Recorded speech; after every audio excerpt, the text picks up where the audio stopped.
I make comic book art. I do comic books. I have a comic book that I'm working on, and that involves a lot of figure drawing. So I had no other option than to actually learn how to draw the head in different angles, or at least learn to be moderately decent at drawing the head in different angles. And today I'm going to be talking about the practices that I've done over the years as an artist to get better at drawing the human head. So the first practice that I'm going to talk about is the sphere and center line practice. I'm going to start off by saying that if you are trying to learn to draw the human head, or you're trying to learn any sort of anatomy at all, the best thing for you to do is to get an anatomy book, or any anatomy book that talks about the parts of the body that you're trying to focus on, and just basically draw everything in that book and draw it over and over and over again, and eventually you develop like the muscle memory on how to draw that particular part of the human body. And for me, what I used, or what I started with, was the Andrew Loomis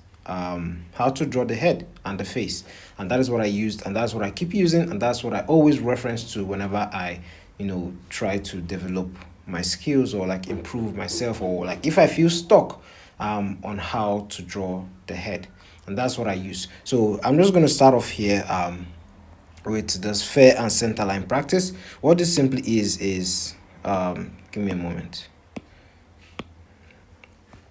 It's just like getting your bearings. It just helps you indicate where the features of the face are supposed to be placed, and how to maintain proportion whenever you are doing that. It just helps you sort of like take note of the features of the face and make them look accurate. So it's just a simple exercise. Most people would use like people have done this in different ways. Most people use like a paper, the paper style, where they just divide the head. What am I doing? Sorry, I'm not sitting on my table, so I'm a bit in an uncomfortable position. So they'll divide the head like this, and then they'll put a center line, vertical and horizontal center lines for indication and reference. And the eyes are going to be here, the nose are going to be here, and then they're going to put one more line for the mouth, right? And then they'll do something for the side view as well. Imagine it's like a piece of paper, right? This is going to be the eyes, this is going to be the nose, and this is going to be the mouth, right? This simple exercise is like this is what's going to help you be able to simply deconstruct the face and make it not look like an extremely difficult task whenever you're walking, or whenever you're trying to like approach drawing the face. So you could use this shape, or you could simply use a circle, like the Andrew Loomis technique, where you could just practice drawing a sphere, right? And you put a center line, and then a vertical and horizontal center line, and divide the face. And you just follow the technique that he has given. This is the hairline, this is the center line, vertical and horizontal, and then you put the lines for the rest of the face. Something basic like this. This isn't going to be a very detailed tutorial, but something as basic like this. This is going to be the brow line, this is going to be the nose line, this is going to be the mouth line, and then you just use this simple structure to help you like break down the face, and it's going to help you like whenever you're drawing the face in different angles and different positions. It's going to be a whole lot more easier when you're drawing the face. So this is a practice you do. You can see it on my left screen here. Simply what we're trying to do is that we're trying to simplify the complex features of the face and just make it easier for our brains. So you just do these drawings over and over again, and then you get good. That's the first practice. The second practice we're going to look at is the entire Andrew Loomis method. I kind of separated this so that it's going to be a bit easier for the brain, but essentially they're all the Andrew Loomis methods, to be fair. And what this method has is that you're going to look at the Andrew Loomis planes of the face, both the secondary planes of the face and then the basic planes of the face. Very simple planes of the face, and that is all you need, in my opinion, I would say, to get better at drawing the human face. You see, like this shape on the face, like the simple shapes, the triangles, the circles, and all this line around the face. You kind of need to understand this basic structure to get good at drawing the human face. In my opinion, it's going to make it simple for you, because what I learned to it, this was what I used to learn, and I used to break down the face, because whenever you I won't say I'm completely perfect at it, but I have gotten a lot better at drawing the human figure and the face in general. So like, even though I would say that there are times that I would go back to look at these references, or like look at like planes like this, or like actual use 3D models to get proper angles, or like even use my own face as a reference. It's still good to understand these basics, so that whenever you are drawing on the fly, it's going to be the features of the face are going to be proportional. All these things I'm saying, they're theoretical, but you actually have to practice them to get better at doing them. Because of like studying these planes of the face, right, I've been able to do portraits. Let me show you an example. Okay, now let me show you examples. So, all right, we have this portrait over here, and when I apply the planes of the face to this portrait, it deconstructs it and make it simpler for my brain, and all the information like the colors, the values, the form, everything is removed, and it's just narrowed down into simple shapes, which is easier for the brain, and then you can then copy using these shapes, and then you could add the complex forms. I will say, to be honest, I didn't use this. I had these planes in my head, so I didn't necessarily draw the planes on the face before I started doing this painting itself. I just did it on the fly. But I'm just talking about like the concept or the idea of it, applying this technique to actually get better at doing portraits. And the more you do it, the better your portraits become, and the more skilled as an artist you can become. Another practice to actually get better at doing portraits is, doing the skull practice, where in like the Andronomis technique and method, we have the sphere, which we would use, and then we have the brow line. What the hell am I doing? I'm an artist. Let me draw this. In the Andronomis technique, we would have the sphere, then we'll divide that sphere into two, and then we would have the jawline, something like this.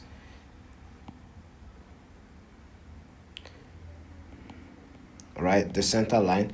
So we'll have the brow line, which is over here, and we'll have the nose line, and then we'll have the mouth line, and then the jawline over here.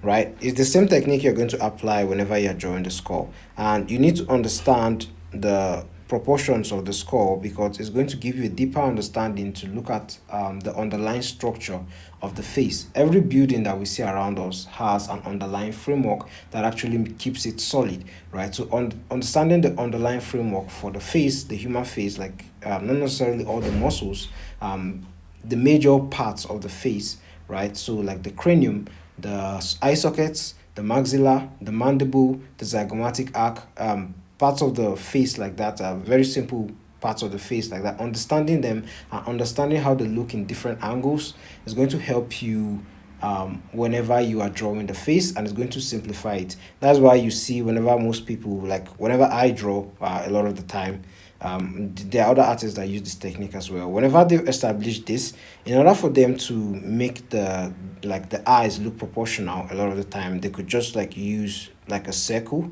like this. Use a circle like this to simplify the distance between the eyes, and to make it proportional, because this circle or this spherical shape represents the eye socket or the eyeball or sclera, and then of course they put the eyelids on top, and they draw the eyes. You understand like simple techniques that you can use to actually break down the eye and make everything look proportional. Like for instance, now a simple trick is that the eyes, whenever you're looking at the eyes from the front view, there are about five circles that you could do, like to properly separate the distance between the eye and the edges of the face and the ear, and then between each eyes as well. Because most people, they make the eyes like too small, like too close together or too far apart. And unless the character you're drawing actually has like maybe a biological or genetic problem, it's going to make your portrait look off, unless that's intentional, of course. So that's another practice that you can do. You need to draw the skulls like this. You need to draw the front view, the side view of the skull, and understands the relationship with each other. The same, you know how you would draw the front view of the skull, and it is, you're using a sphere. When you're looking at the side view of the skull, you're going to have to use like an egg shape or like an ovoid shape to like properly break it down, because the head on the side view is a lot longer in comparison to the way you see the head on the front view. So that's just another thing to note, and that's a practice to do. Like how I practice it personally is that I get references like this. Like I get this image, I get this image from Pinterest, I get this image from Pinterest about the skull, get all these breakdowns from Pinterest about the skull in these different angles, and I draw them. And that is how I improve. I just draw them over and over again. I note the parts of the skull that I'm drawing.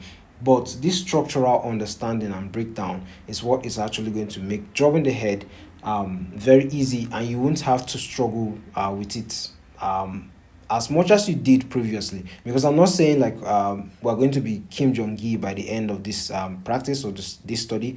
It's just going to take you it's just going to make you a little bit better than you were, and your drawings are definitely going to improve. That's the purpose of this practice. The next practice where I would recommend to do, like to get better at actually either painting portraits or drawing the head in general, is to actually break down the head and the facial features using simple shapes. What that means is that whenever you look at the features of the face, you need to sort of understand them and do like a breakdown of them. So what that means is that you need to get studies, the same way I've been talking about using studies, getting breakdowns online. Like if you're using an anatomy book, you actually copy the breakdowns in the anatomy book over and over and over again, and eventually you get better. That is how I study, and that's how I would recommend people to study if you don't have like a photographic memory, because the best way to actually get better is by doing and seeing your flaws and seeing where your weaknesses are in terms of drawing, noting those weaknesses and trying to improve on those weaknesses by actually drawing. It's not something that involves memorization. You can memorize it, but you actually have to practice to build the muscle memory. So in terms of shapes, right? So for the eyes, you could use spheres or circles depending on what you're doing, for like the eyeballs and sclera, or you could and then you could use like almond shapes. You could do almond shapes to get the shapes of the eye, or you could use this plain shape that I usually use to get the 1 2 3 and 4 and 5, to get the planes of the eye, like doing breakdowns of the different parts of the different features that actually make up the eye, like simple shapes like this. I've done some studies and breakdowns on the eyes and the nose and the mouth. You can check them out. Links will be in the description, so you can check. You break them down into simple shapes. The reason for this, when I'm talking about simple shapes, right, I'm talking about the normal shapes we know. I'm talking about the cylinders, I'm talking about the triangles, I'm talking about the spheres, I'm talking about the cones, right? The cone shape, like the simple shapes that we understand and that we drew, like back in school, that we grew up with. You can use them to actually deconstruct the face and make it look a lot more simpler, than it's a lot more simpler, a lot less complex than it actually is. So you could use almond shapes, or you could use circles, and then this simple plane to draw the eye. You could use cone shape. You could use the cone shape or triangle to draw the nose in different angles. right? Another way you could do this is that once you draw the shape, you could then trace like use this simplified shape and like trace it on a real picture, and then use this shape to like draw this shape, right? And then try and break down that nose, that eyes, or that mouth. In this case, it's the nose I'm talking about. And then you see how much easier it is to actually draw that particular facial features. But it is good to focus on one feature at a time so that you get better, and then you go deep and have an in-depth understanding of how to actually draw and break down the nose, so that whenever you're drawing, whether you're using freestyle or not, whether you're applying the technique of structure or not, it's still going to be easy for you, and you're going to be able to break down the face easily. So triangles, right, for the nose in different angles. The next thing you can do is that for the mouth, you could use like the simple M shape, right? And then of course get the planes, like if you're studying Andrew Loomis, the planes of the face, the mouth, as you can see, the planes of the mouth are something as easy as this, and memorize it in different angles so that your mouth doesn't look flat or like a sticker. It actually looks 3D and looks like it has form. And there are techniques to this. I'm not going to go into detail about this. I'm just telling you the practices that you can do. So you practice this over and over again, and eventually you can then fuse all this information and knowledge that you have, and you become a better artist. And of course, the jaw as well. The movement of the mandibles, right? The movement of the mandibles when you are conversing. If you're drawing a character that is opening their mouth wide or like having different expressions, there's a certain way, there's a hinge movement in the skull that actually causes the jaw to move, right? And we can be seeing the teeth and the tongue and the parts of our mouth in different angles, and we need to practice that is how you draw the head. You need to practice that, and to do that you need to understand simple shapes, right? You need to understand simple shapes. So what I would recommend simply is just get breakdowns, just download breakdowns and draw those breakdowns over and over again. It gets boring, but what I'll suggest is, if you can make videos about it, you can make videos about it and just post it. You don't need to show your face. You can just like make a time lapse or whatever, just show your hands and post it. Because once you know that you are going to post it, it makes you to be a bit more serious. Because when you have it at the back of your mind that you're going to teach someone, you're going to actually help someone, it gets a lot more, it puts a little bit more pressure on you to do better and to perform better and improve as an artist very fast.